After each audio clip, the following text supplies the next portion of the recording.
ఈ ప్రభుత్వం రాకముందు నుంచి ఎన్నికల్లో కూడా ధరణి మీద అనేక అనుమానాలు, అనేక సమస్యలు,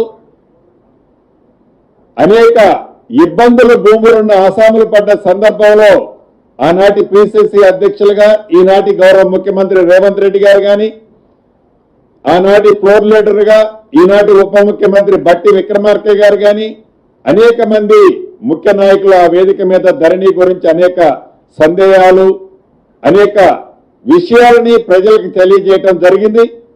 లక్షలాది మంది భూములున్న ఆసాములు కూడా ఆ ధరణితో పడ్డ ఇబ్బందులు చర్చించడం జరిగింది.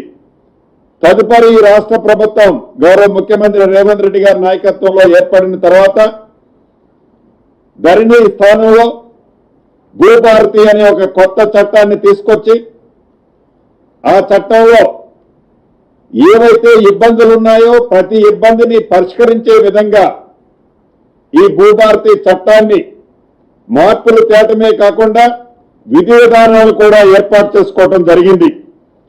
ఈ 2020 అక్టోబర్ 29 నుంచి ధరణి పోర్టల్ స్టార్ట్ అయింది. ఈ ధరణి పోర్టల్ స్టార్ట్ అయిన దగ్గర నుంచి ఇప్పటి వరకు అసెంబ్లీ సాక్షిగా ప్రతిపక్షంలో అడిగిన కొంతమంది సభ్యులు అడిగిన దాన్ని దృష్టిలో పెట్టుకొని ఫోరెన్సిక్ ఆడిట్ అయ్యారని కోరారు. ఫోరెన్సిక్ ఆడిట్ వేశాం. కేంద్ర ప్రభుత్వ సంస్థసే అప్రూవల్ ఉన్న కేరళకు సంబంధించిన ఒక సంస్థని ఫోరెన్సిక్ ఆడిట్ చేయటం కోసం నిర్ణయించి పైలట్ కింద సిద్దిపేట, మెదక్ 2 జిల్లాలను ముందు చేసి తదుపరి మిగిలిన రాష్ట్రంలోని అన్ని జిల్లాల్లో ఫోరెన్సిక్ ఆడిట్ చేయటం జరిగింది.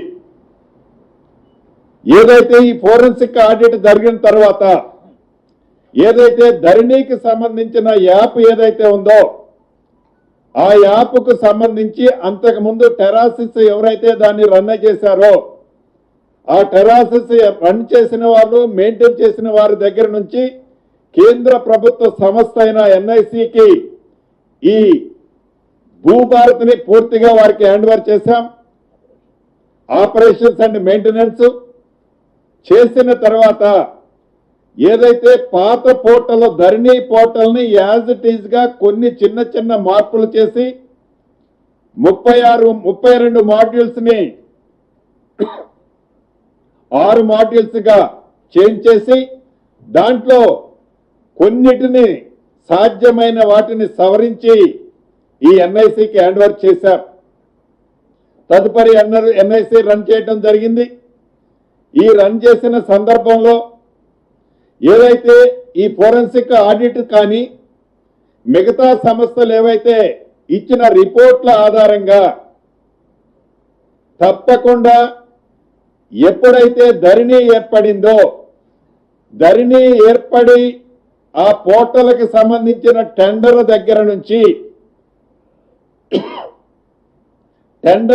నుంచి ఎప్పటి భూభారతి వరకు పూర్తి విచారణ చేయటం కోసం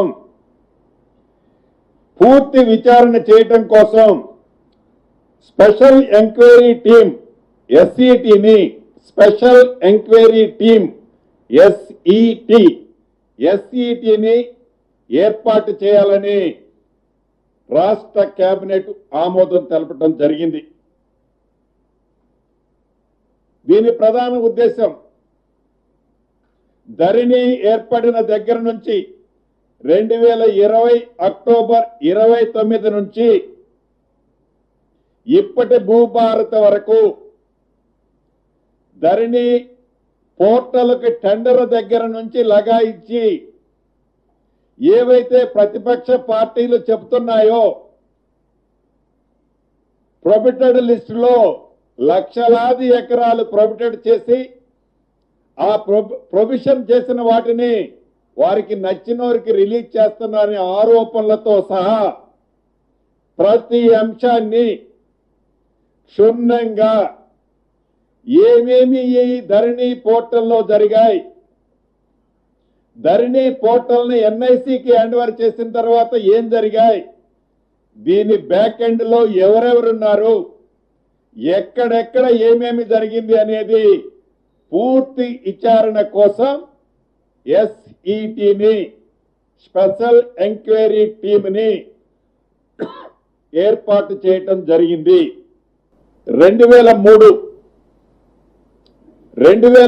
నుంచి ఈ ఇంజనీరింగ్ వర్కులకు సంబంధించిన అంశం ఏదైతే ఉందో 94 జీవో, ఇది 2003లో ఈ 94 జీవోని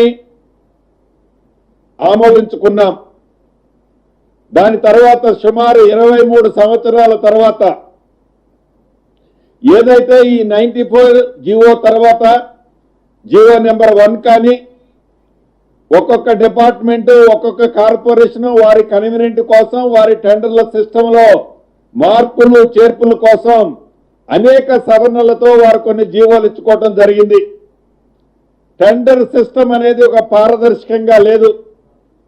టెండర్ పిలవాలి అంటే డిపిఆర్ కావాలి, ల్యాండ్ అక్విజిషన్ మినిమం ఒక 70-75% కావాలి.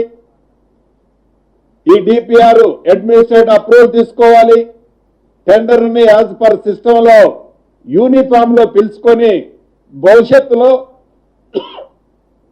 అది రివైజ్డ్ ఎస్టిమేట్లు ఇతరత్ర రాకుండా ఉండే విధంగా టెండర్ సిస్టాలు ఉండాలి.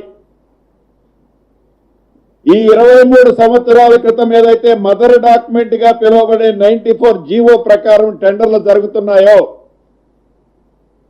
ఈ 94 జీవోకు సంబంధించిన అనేక మార్పులు వివిధ శాఖల్లో వివిధ ఇంజనీరింగ్ డిపార్ట్మెంట్లలో వారి కన్వీనియంట్ల కోసం మార్చుకున్నారో, అలా కాకుండా టెండర్ సిస్టము ఇంజనీరింగ్ డిపార్ట్మెంట్ అనే ప్రతి వర్క్ సింగిల్ అంబరెల్లా కిందకి తేవాలని, దాన్ని ఒక చట్టం తేవాలని, ఆ చట్టాన్ని రాష్ట్ర అసెంబ్లీలో పెట్టి ఆమోదింప చేయాలని ఈరోజు కేబినెట్ లో నిర్ణయం తీసుకోవటం జరిగింది. ఏదైతే ఈ చట్టం చేసడానికి అనుభవజ్ఞులు, నిపుణులు, ది బెస్ట్ ఎక్స్పర్ట్స్ తో ఒక కమిటీని కాన్స్టిట్యూట్ చేసి కేంద్ర ప్రభుత్వ సంస్థలు, అవి నేషనల్ హైవేలు కానివ్వండి, రైల్వేకి సంబంధించిన సంస్థలు కానివ్వండి, అనేక సెక్టార్లు ఉన్నాయి. ఆ టెండర్లకు సంబంధించిన నియమ నిబంధనలు వాటిని కూడా క్రోడీకరించుకొని భవిష్యత్తులో టెండరు అంటే ఏ డిపార్ట్మెంట్ లోనైనా ఒకే సిస్టమ్ లో ఉండే విధంగా ఒక ఫుల్ ప్లెడ్జ్ వ్యవస్థని ఎస్టాబ్లిష్ చేస్తూ జీవోని 94 జీవోని అవసరం మేరకు ఈనాటి సిస్టానికి ఉపయోగపడే విధంగా ఆ చట్టాన్ని, ఆ జీవోని కరెక్ట్ చేయటం కోసం ఒక కమిటీని కాన్స్టిట్యూషన్ చేసే విధంగా ఈరోజు రాష్ట్ర కేబినెట్ తీర్మానం చేయటం జరిగింది. అదేవిధంగా రాష్ట్రంలోని మున్సిపాలిటీస్ లో, రాష్ట్రంలోని కార్పొరేషన్స్ లో కోఆప్షన్ నెంబర్లు 5 ఉన్నారు. ఈ 5కి +1 ట్రాన్స్జెండర్స్ ఇవ్వటం కోసం కార్పొరేషన్లలో ట్రాన్స్జెండర్స్ ఇవ్వటం కోసం చట్టం 2019కి సవరణ చేయటం కోసం రాష్ట్ర కేబినెట్ ఆమోదం తెలపడం జరిగింది. అదే రకంగా గ్రామ పంచాయతీల్లో ఏవైతే ఆ గ్రామ పంచాయతీలకు సంబంధించిన నిధులని, ట్యాక్సెస్ రూపంలో వచ్చే నిధులని ఇప్పటి వరకు కలెక్ట్ చేసి ట్రెజరీలో జమ చేయాల్సి ఉండే, ట్రెజరీలో జమ చేసే సిస్టమ్ ఉండేది. ఈరోజు రాష్ట్ర కేబినెట్ అలా కాకుండా ఏవైతే ఆ గ్రామ పంచాయతీకి దగ్గరలో ఉండే నేషనల్ బ్యాంక్స్, జాతీయ బ్యాంకులు, సహకార బ్యాంకులలో ఏవైతే ఉన్నాయో నియరెస్ట్ పాయింట్ లో దాంట్లో డిపాజిట్ చేసే వసతిని ఈరోజు కేబినెట్ లో డెసిషన్ తీసుకున్నాం. దీనికి గాను 2018 చట్టానికి సవరణకు సంబంధించిన అంశాన్ని కూడా ఈరోజు కేబినెట్ లో ఆమోదం తెలపడం జరిగింది. చివరడానికి ముందు ఆనాడు జలయజ్ఞంలో భాగంగా చిన్న కాళేశ్వరం ముక్తేశ్వరం ఎత్తిపోతల పథకం ఏదైతే ఉందో జలయజ్ఞంలో భాగంగా కాంగ్రెస్ ముఖ్యమంత్రిగా దివంగత నేత రాజశేఖర రెడ్డి గారి టైంలో స్టార్ట్ అయిందో ఆనాటి రాష్ట్ర విభజనలో 10 సంవత్సరాలు పరిపాలించిన ప్రభుత్వం దాన్ని పూర్తిగా ఉద్దేశపూర్వకంగా విస్మరించింది. ఈరోజు కేబినెట్ లో గత కేబినెట్ లో ల్యాండ్ ఎక్విజిషన్ కి క్లియరెన్స్ ఇచ్చారు. ఈ రోజు జరిగిన కేబినెట్ లో ఏదైతే ఈపీసీ వర్క్ గతముందో దాన్ని క్లోజ్ చేయటం కోసం కేబినెట్ ఆమోదిస్తూ ఫర్దర్ గా ఏదైతే బ్యాలెన్స్ వర్క్ ఎడిషనల్ వర్క్ ఉందో దాన్ని డిపిఆర్ ప్రిపేర్ చేయాలని రాష్ట్ర కేబినెట్ ఆమోదం తెలపడం జరిగింది.